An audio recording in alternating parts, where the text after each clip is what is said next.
Hello বন্ধুরা,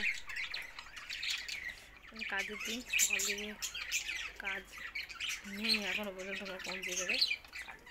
মনে হয় জানি না বাগানটা মানে বাগান, হ্যাঁ আমার কাছে তোমার বাগানই দেখাচ্ছি, তার ভালোভাবে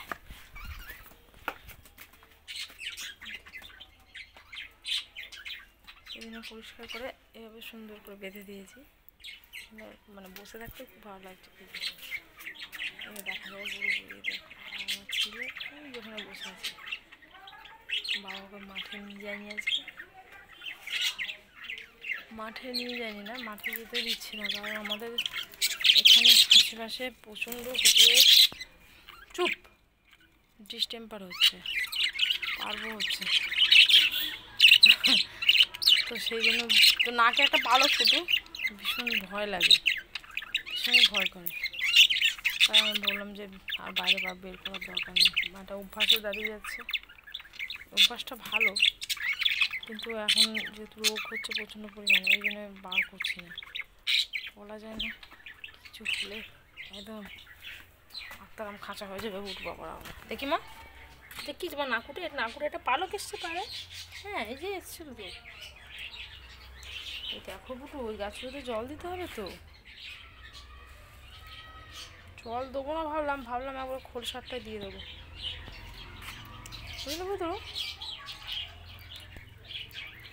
একটু চলে যাচ্ছি আমি, এখানে গরম খুব,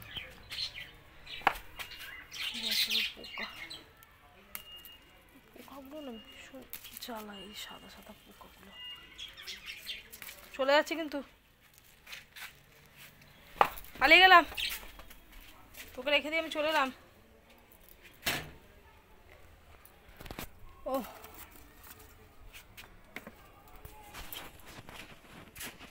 গরমও আছে ভালো।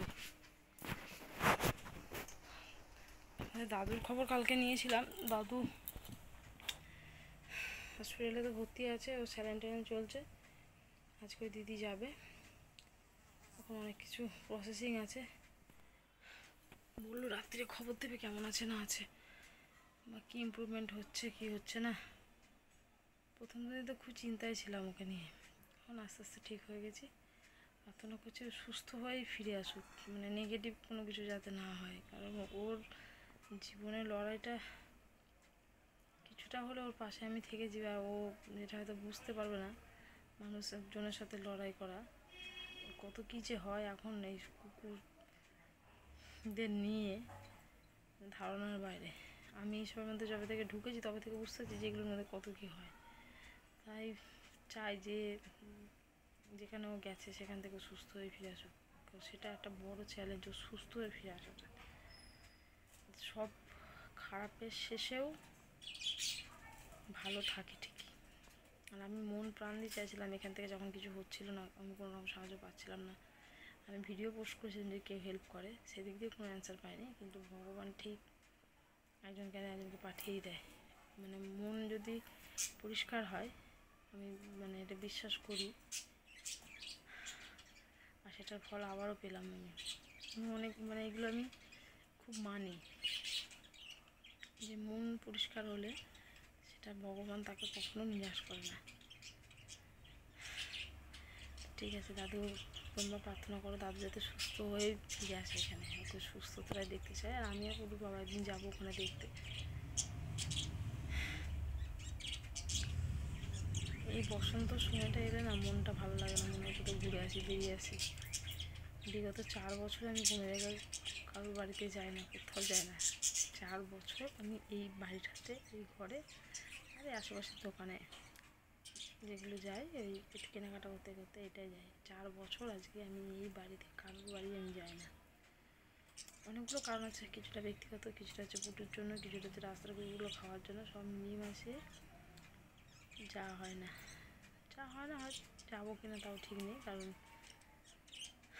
আমার সাথে সেরকমভাবে কারোর কোনো সম্পর্ক নেই। যেটুকু সম্পর্ক আত্মীয়তা সেটা হচ্ছে এই বাড়ির মধ্যে, আর এই রাস্তার কুকুর ছাগল হনুমান এদের সঙ্গে পরিচয় হবে এদের সাথে, আর এদের রিলেটেড কিছু মানুষজনের সাথে। যেতেও যায় না, আমার এই জগৎটাই বেশ ভালো। নিজের মতো। কাজের চাপটা কম, আর কালকে রান্না করা আছে, আজকে শুধু ভাতটা করলেই হয়ে যাবে, তাহলে মিটে যাবে ঝামেলা। ও বসেই আছে বাবার জন্য, বাবা কখন আসবে, বাবা একটু কাজে গেছে, এলেই ও ভাবে বাবার সাথে মাঠে নিয়ে যাবে। পুটু, পাপা কিন্তু নিয়ে যাবে না, তুমি চলে এসো, পাপা নেই তো।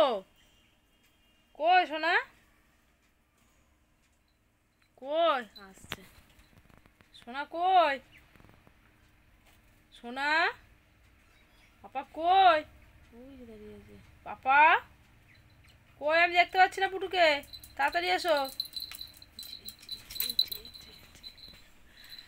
এইটা আমার পুটু, এটা আমার পুটুটা। বসো, হ্যাঁ এই তো গুড বয় তো। তা আমরা চারজনই তো আছি বলো বাবা, তুমি আমি, আমি তুমি, হ্যাঁ বুচু আছে, চিচি আছে, সবাই আছে। এখন তুমি আমি, আমি তুমি। বুচুরা ঘুম থেকে এখনো ওঠেনি, বাবার জন্য বসে আছো, বাবার সাথে আমাকে নিয়ে যাবে, বাবা কাজে গেছে না, বাবা মাঠে যায় না এখন। হ্যাঁ যায় না তো, তুমি ঘুমো করো তো। আর সবাই আমাকে একটু ভালোবাসা দাও, আমাকে একটু ভালোবাসো তোমরা, হ্যাঁ হাম দিয়ে দাও, হাম দিয়ে দাও, হাম দিয়ে দাও, হাম দিয়ে দাও, হাম দিয়ে দিয়েছে। চলো সবাই টাটা, কাজ করি, তোমরাও কাজ করো, তোমরাও ভালো থেকো, আমার দাদুর জন্য প্রার্থনা করো।